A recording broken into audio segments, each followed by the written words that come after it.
நான் இன்னைக்கு liver rice சாப்பிட போறேனே. ஏட்டையா என்னடா இன்னைக்கு ஏன் செலவுல உங்களுக்கு பார்ட்டி கொடுக்க போறேன். நிஜமாவா? எப்பவுமே சேகரன் நம்மளுக்கு பார்சல் பிடிச்சி அனுப்புவோம். இன்னைக்கு பார்சல் கேட்குற மாதிரி கேட்டு அந்த கடையில் அவனுக்கு முன்னாடி நான் போயிட்டு சர்ப்ரைஸ் பண்ணிட்டோம்.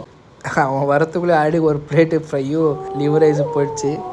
அவன் வந்ததுக்கப்புறம் ரிப்பீட் பண்ணிட்டோம் ஆர்டரு. சரி இவனுக்கு பிடிக்கலான்னு போனாக்கா அதுக்குள்ளே ஒரே சேகருக்கு. அதுக்கப்புறம் நம்ம சண்முகனை ஒரே பிஸி ஆர்டர் வந்துக்கிட்டே இருந்துச்சு. சரி இந்த கேப்பில் போய் பேசலாம் பேச்சு கொடுத்தோம். அப்படியே எப்படி நான் வியாபாரம் எல்லாம் கேட்டப்போ அவரும் சிஸ்டர் எல்லாரும் பதில் சொன்னார். நம்ம வீடியோ எடுத்தது பார்த்து இன்ஸ்டாவா யூடியூப்பா அவரே கேள்வி கேட்டு சரி போட்டுக்குங்க அப்படின்னு பர்மிஷனும் கொடுத்துட்டாரு. டெய்லியும் ஃபோன் பண்ணி கொடுத்துருக்கேன். நான் வரேன். எந்தெந்த ஏரியாவில் என்னென்ன ஃபேமஸ்ன்னு எல்லாம் சொல்கிறேன். நாம பண்றோமோ இல்லையோ இவர் நல்லா பண்றாரு. சேகர்னா சொல்லணுமா? Yes come on. லிவர் ரைஸ் இது வெறும் பொன்னட் சர்க்கிள் மட்டும் தான் கிடைக்கும், வேறு எங்கேயும் கிடைக்காது. அவ்வளோ டேஸ்ட்டாக இருக்கும். என்ன ட்ரை பண்ணி பாருங்கள். லிவர் ரைஸ் எனக்கு ரொம்ப பிடிக்கும். செம்மையாக இருந்துச்சு.